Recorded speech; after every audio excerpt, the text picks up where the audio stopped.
Welcome guys to another episode with the Doomed Hell.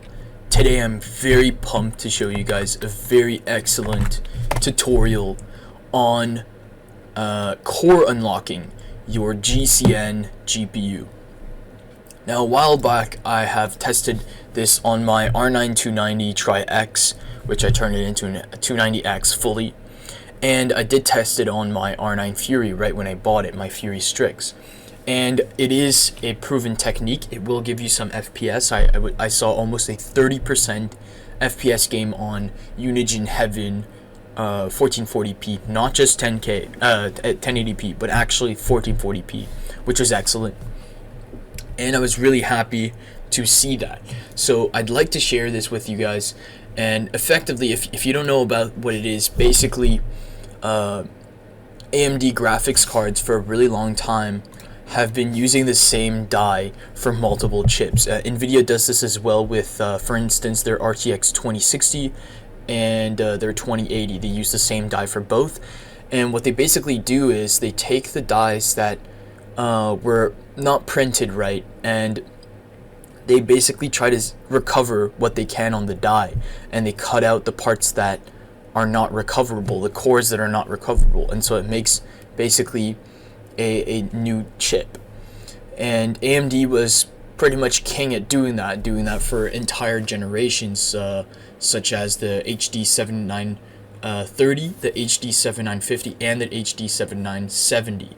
So this technique is really useful for graphics card manufacturers. And what AMD had been doing back in the day is only software modding the cards so that these cores were not accessible. So what that meant for modders and overclockers is they would get free performance by assessing the amount of cores that are actually somewhat functional, and then core unlocking as your will. And this is very efficient, a very efficient way of getting a lot more FPS in a lot of games. It's always better to have more cores, or almost always better to have more cores when it comes to graphics cards over higher clock rates. And so this is very feasible for overclockers. And if you just want a little bit of performance in your games, I definitely suggest doing this. This is one of the three main ways to get a lot more out of your GCN GPU. And here we have an overclock.net thread which shows you how to do it. Now, previously, it was much easier to do it as Buildzoid had an entire guide on his website, but he had to shut down his website for some reason. He never really told us.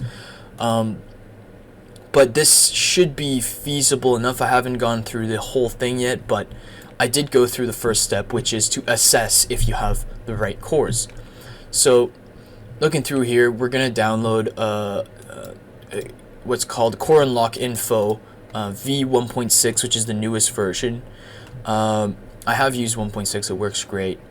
And we're going to download this memory info setup. And I think I will send you guys the links for this, or even better, I might just send you the entire version. But you basically have to download these two things, and inside your memory folder you're going to put core unlock info 16.exe, and you might as well put the .text as well, as you have to download both of these items. If you click here, this version doesn't work, but the mirror does, and then it brings you to a Russian website. If you download these two things, you should be good.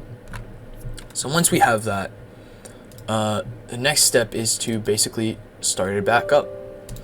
Please let the administrator work, and here it shows us that we do have one AMD GPU running, GCN GPU, and that is my R9 Fury Strix. We could take a look at that real quick. Give it a sec here, guys.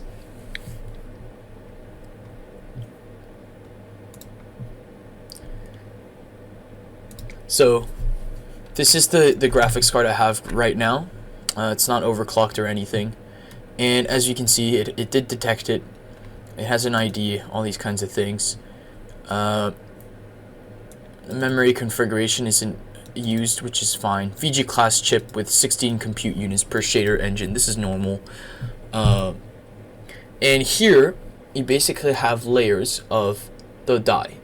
Now, in the forum, what it basically says is that for each one of these layers, we have a certain amount of cores, and for each compute unit, you can unlock some of these. Now, what it specifically says is that if you have an entire column that is filled with X's, it means that you have a chance of unlocking about 4 compute units worth.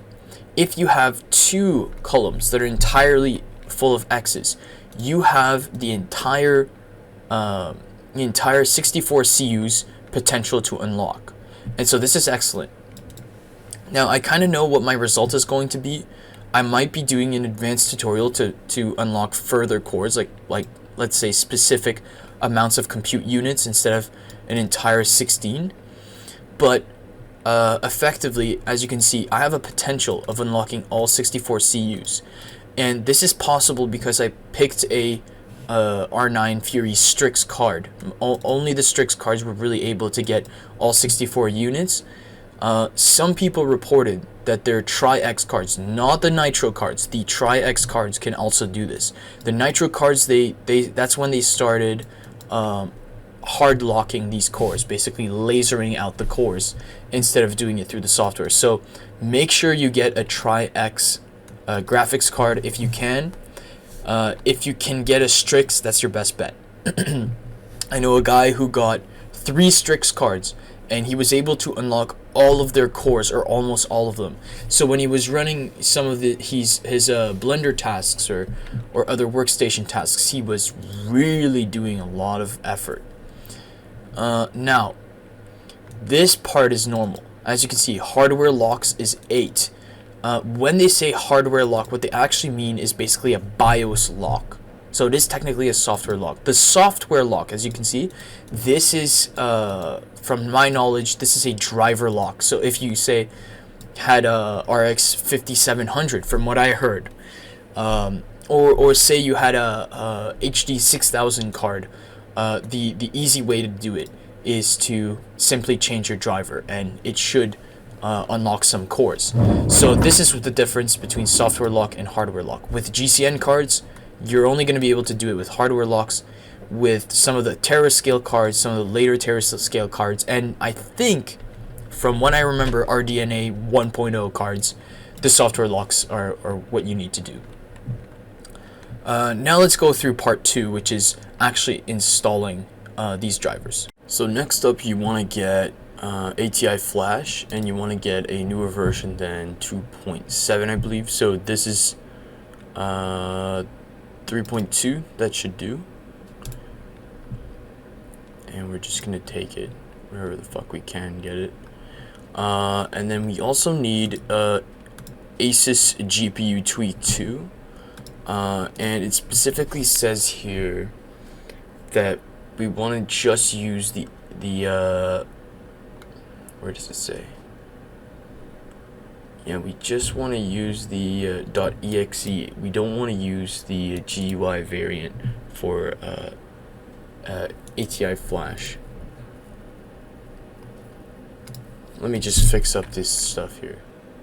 So once we have GPU Tweak installed and VB Flash extracted here, let me just look it up here. VB Flash. We can start doing some of the more important stuff. So now is the more important stuff. So first we need to install Atom Tool, which is going to be the biggest software that will help us. Oh, it's not here. So to get Atom Tool, it seems as though this specific thread doesn't have, doesn't currently have the Atom Tool running up. It looks as though this is the best version we have. It does have revisions. I'm not sure if it is the mythical 1.1 revision, but this has been updated multiple times, and it is described the same way. So we're gonna download this thing and see what happens. So here we have it. This is atomtool.py, and of course we need Python 2 to run this specifically. So we're just gonna download Python 2 here.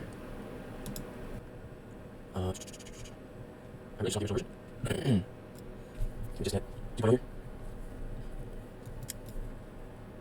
This is the best way to use. This source file, that's wrong. Not what we want. I think this one. What's going on? If I can set something silent. So we have it. We just want to install that because, or else we can't run Atom Tool. So now we just have to install ATI Flash so that we can have the ATI Flash commands.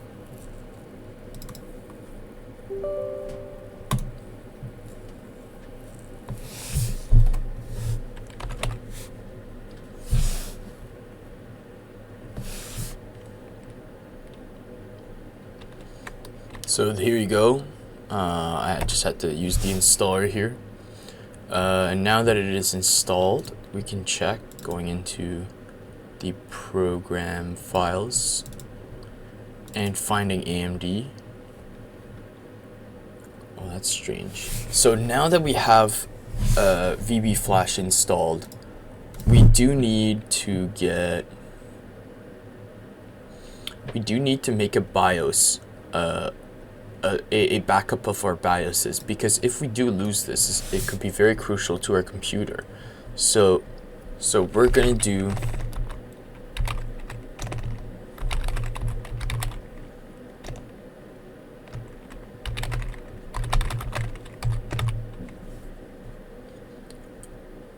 quick little command here. -S0 BIOS backup xxx.rom, and that should make a backup of our BIOS. So we just want to do the same thing but for the secondary BIOS of our graphics card, knowing that it is a Strix with dual BIOS. And that should have worked. Now I think we can check.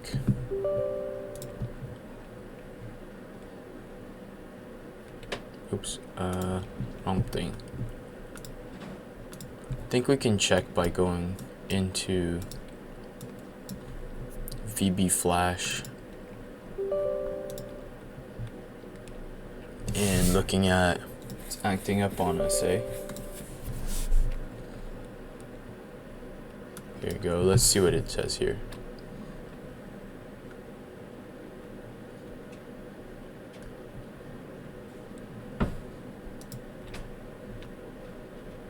So that should have worked, hopefully. Our next step is to... Okay, so once you have made a backup of your BIOS, which should be somewhere safe, I personally put it in... I'll show you guys where I put it.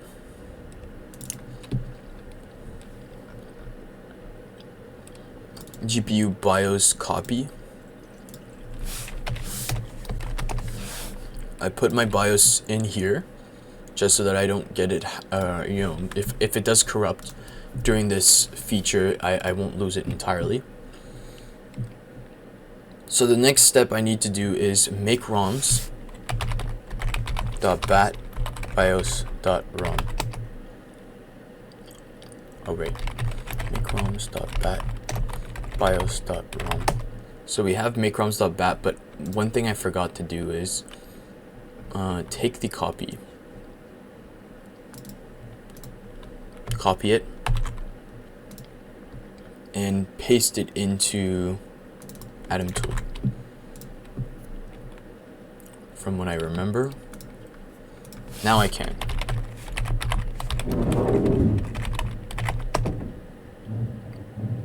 So that's done. So here we have BIOS for high, BIOS for low, BIOS all, BIOS low plus high. So what these are is effectively, or actually let me pull out my memory info here. So looking at this little thing here, the low and high are actually the specification of the columns. So if we look at the first column here, I believe that's low, and the second column here, that's high. So if I want to activate one or the other, I can just go ahead and in my Atom toolkit tell it to load up that specific ROM, and that should unlock some cores. Now, the rightmost column is actually low, and the second column from the right, so the leftmost column, that's high.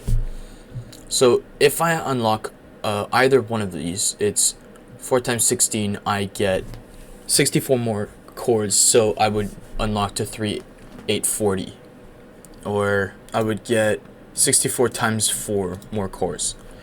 So that's how much I would get if I were to do this process. Now I know for a fact that my leftmost is stable, but my rightmost I don't think is fully stable. And I can use Atom tool to, cater to a more specific custom BIOS ROM. But I don't think I'm going to do this right now. So what I'm going to do is I'm going to do the the high. I'm going to do the high ROM first and see what happens, and then we'll do the low. So at this point I realized that the GUI version of VB Flash was a much better option than the command line, and so I booted up the the Windows version of it, so it would be called AMD VB Flash WIN version, and this version allowed me to properly manipulate the BIOSes and properly flash the said BIOSes onto my graphics card. So hopefully you guys understood how to do this tutorial. I did end up doing benchmarks on it, and I only got so lucky with my graphics card, but I did get some luck, and I did get FPS, a significant amount of FPS. So thank you so much, AMDs. Thank you so much, the Russian and American hackers that made this possible. So I just reflash the R9 Fury, and I will see if it works. So as you can see, after I use the GUI, as it seems as though the GUI actually works pretty well, I was able to unlock half my locked cores, and I haven't seen anything serious in the Windows, but I will be testing it and making sure that everything works. So that's what I'm doing right now. So in conclusion, we did get a significant FPS increase by core unlocking. It might have, however, affected our overall overclocking potential. I've been tweaking a little bit on that, but effectively I got a significant FPS increase in some of the benchmarks. Let me just show you guys real quick that it does work. So here it is. I ended up unlocking the rightmost, and that worked really well. Apparently, if you unlock the leftmost, that might give you a better FPS increase because it is closer to the rest of the die. But I've had some issues with this. I think I can unlock some of these cores using some custom ROMs, but as it stands, I refuse to unlock those because they're the least stable by a small margin, actually, because it doesn't really shut down or anything like that. It just gives me some artifacts. So I will be probably core unlocking some more. Right now I'm really happy with 60 CUs. That's it's a hefty bump. It's a good amount of cores that were bumped, and I'm very happy with that. I hope you guys enjoyed this little tutorial. I'll probably be making more interesting videos in the future, and have a good day. So I'm happy to report that this actually worked much better than I thought. I expected some maybe small flukes along the way, but it seems as though this definitely gained a lot of FPS for at least most of the games that I play, if not all of them. This is a big one that I really like. Warzone, of course. A lot of people love Warzone. Oh, I just died. And I'm getting a fuck ton of FPS right now. I was running community drivers. That might have been a small issue when I first got this game. No, not when I first got it, but when I did get the community drivers, that was definitely maybe a problem for my FPS. But as it currently stands, I'm getting a ton of FPS, and I'm very happy. So I hope you guys really enjoyed this episode. Have a good day.